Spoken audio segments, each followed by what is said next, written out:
Welcome to Business Talk here on Business Tech, and time to talk about sustainability and, importantly, climate change as we head into COP27 at Sharm el-Sheikh in Egypt, to the African COP. And the world is certainly going through a major convergence of issues. There's an energy crisis at the moment as a result of Russia's invasion of Ukraine. At the same time, the next few years are absolutely critical for climate action because it's a last chance to keep that 1.5 degrees Celsius temperature limit within reach. So far, governments have largely failed to seize their chance to rearrange their energy supplies away from fossil fuels, and instead we're witnessing a global gold rush for new fossil gas production pipelines and LNG facilities. And that obviously risks locking us into another high carbon decade and keeping that 1.5 degree limit out of reach. Clémence McNulty is EY Climate Change and Sustainability Services Leader. And Clémence, welcome. It's just the convergence of all these issues that sadly is making the conversation very difficult right now. In the last few years, we've obviously seen significant signs of climate change, and yet questions around the science always seem to remain. What do we know for sure? Look, and thanks for having me. And it certainly is quite a difficult time, and I think we can all expect that it's going to continue to be quite volatile in the coming years as we start to really address these issues. I think the science is clear. We know unequivocally, I think that was one of the terms that was used, that human-induced climate change, the emissions that we are emitting into the atmosphere through our activities, have caused the changes that we're seeing. And certainly, I think one of the other things that we are clear on is that all of the emissions that we have sent into the atmosphere to date have really taken us to, I think on the latest count, a 1.1 average increase in temperatures. So this is where we're starting to see these effects really coming through. So when you talk to the 1.5 and speaking to the commitments that we had made in Paris, certainly that means that our threshold left is very, very tiny, very small. And we can talk about what that 1.5 means, but it definitely means that we need some immediate and significant action. Yeah, and I think when we look at on our own doorstep, we can see the increased variability with our weather.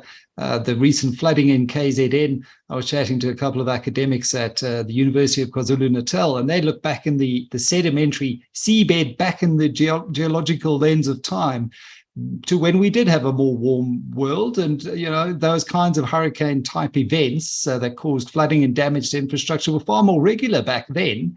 So now we really start thinking, well, do we need to rethink the way we build our infrastructure? But what do we still not know, which could have significant implications for our ability to manage climate change?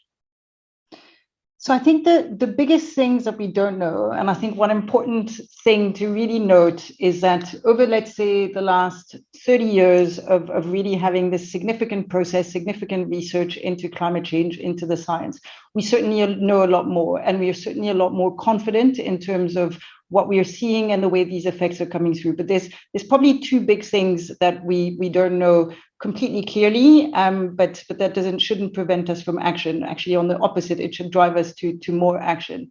The first one is the speed at which all of this is going to come through. And actually, one of the concerning factors is that some of the events that we've seen come through, and obviously, locally, the KZN floods were a horrible sort of event, but globally, we're seeing all of these fires, droughts, extreme floods in Pakistan. Certainly, that's come a lot faster than what we were expecting. So the speed at which things will come is one of the greatest unknowns, but the signs seem to be that actually we're seeing things come through a lot faster. I think the other big unknowns are what we call tipping points, these kind of critical thresholds that we know physically we shouldn't pass because they might lead to this almost vicious cycle of more and more and more sort of emissions going through. And those are, for example, the ones that are well noted, the Amazon forest dieback, where the Amazon would start essentially being a bigger source of carbon than a store, which is against probably everything that we learned as kids when we really saw the Amazon as the lung of the world. But we're certainly seeing that. And that's due to fragmentation of the forest, to the fact that once you get these drought events, you get less resilience. And so you've got this potential dieback. Other ones are obviously the melting of the different ice caps. We've got the permafrost. I think some of you might have read that, Siberia has been burning, and we've got peat bogs there that are releasing lots of methane. And we know that methane has a much higher carbon warming potential. So those tipping points are the real unknowns, and they're probably the scariest things that we should be worried about. And the research is now saying that unfortunately that 1.5 degree threshold may be the point at which we're going to start seeing some of these tipping points accelerate. So the understanding of the feedback loops and those tipping points is probably the unknowns, but certainly I think caution should be exercised as much as possible, because we're certainly finding all of the other science is being proven in front of our eyes.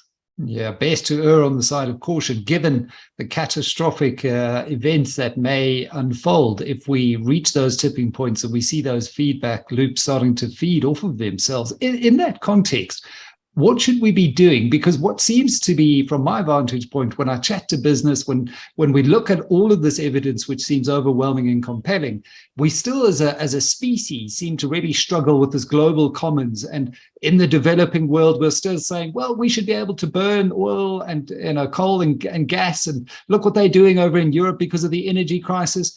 And let's park the climate thing for a while. The climate can't be parked for a while. In this context, what should we be doing? Yeah, so I mean, I think it's the biggest challenge that we probably face as humanity, as the world. It is a global common. It is a systemic risk, and whichever way you look at it, I think with climate change, even if we said everyone committed to really strong decarbonization, we're going to speed up everything, that will mean significant transition risk. So we're speaking about then, complete changes in the way that we move, the types of buildings that we have, the way that we generate electricity. We know that those discussions would mean potentially significant impacts in terms of jobs creation in certain areas. So that transition risk is there, especially if we go very fast. If we don't go fast with the decarbonization, then what we're going to see is a lot of those physical risks coming through. So the droughts, the extreme weather events, the things that we're starting to see now, but probably on a much grander scale. So whichever way we go about it, we know that there's risk built in the system. And obviously it's not just climate, but if you speak of climate, you're speaking of food security, you're speaking of biodiversity, you're thinking of health, where you might have, suddenly malaria being something that could be possible in Europe, which, I don't think we can completely conceive of. So in that context, it becomes really difficult to act. But at the same time, I think there's kind of two things that we just need to bed down on. Absolutely focus on mitigation. The decarbonization imperative is there, and we just need to double down as quickly as possible in terms of our decarbonization journeys. We need to see the private sector make strong commitments aligned to science around their net zero journeys, and obviously be motivating and supporting policies and regulations that will help them to do that. And then in parallel, and I think this is quite important, and I was chatting to a board and they were just noting, Europe got completely blindsided this summer by the droughts as well. That's why they also have this energy crisis, with France is running their nuclear only at 50% capacity because they've just not had the water at the right temperature to cool everything down. Is we need to think about adaptation, and we need to start bringing adaptation into the conversation, into what the private sector is doing. That's such a critical question, because right now I see a lot of attention, a lot of talk around mitigation, which, to your point, is absolutely critical. And if anything, I view what's going on in Europe as more of a reason to decarbonize, because the only way you give autocratic regimes power is generally through their fossil fuel resources and assets. If Europe were to be more energy independent, you'll be talking about an entirely different geopolitical situation. So, I mean, that remains clear to me. But adaptation, I think, is probably a little bit difficult to quantify sometimes when you look at this conversation between the global north and the global south, to say, well, you've benefited from your carbon emissions. We haven't yet developed to that point. So help fund us. Help us adapt. And, how do you put a price on that? But how do you think about adaptation? Because I'm sure it's going to be a big talking point as we head into COP27. Yeah, absolutely. So, I mean, I think there's two aspects to adaptation. There's obviously the very strong debate that's ongoing, and I think will continue to arise as we get closer to COP27. And I suspect will be a very big one on the agenda around the loss and damage funds. And that's really more to say, we've had a very little role. I think Africa's only contributed historically to, less than 5% of global emissions. We still have significant development to do ourselves. And we really need that support for the loss and damage that is coming to us, and that is resulted from actions that actually have nothing to do with us. But then there's the broader adaptation funding, the fact that we need to think about the way that we are building our infrastructure, the way that we need to think about the way that we are growing our food, and trying as much as possible to identify opportunities for co-benefits. So moving towards more regenerative practices, certainly lots of opportunities in urban spaces to have more cooling through more trees. So really just thinking about how do we bring resilience to our plans. And I think this is why business maybe hasn't thought about it as much, because there's a view that it might be tied more to a kind of public sector duty. But it's really important to realize the impacts that it could have on your value chains, on your business, if you don't find common ways of addressing this. And so I think adaptation really needs to rise up on that agenda.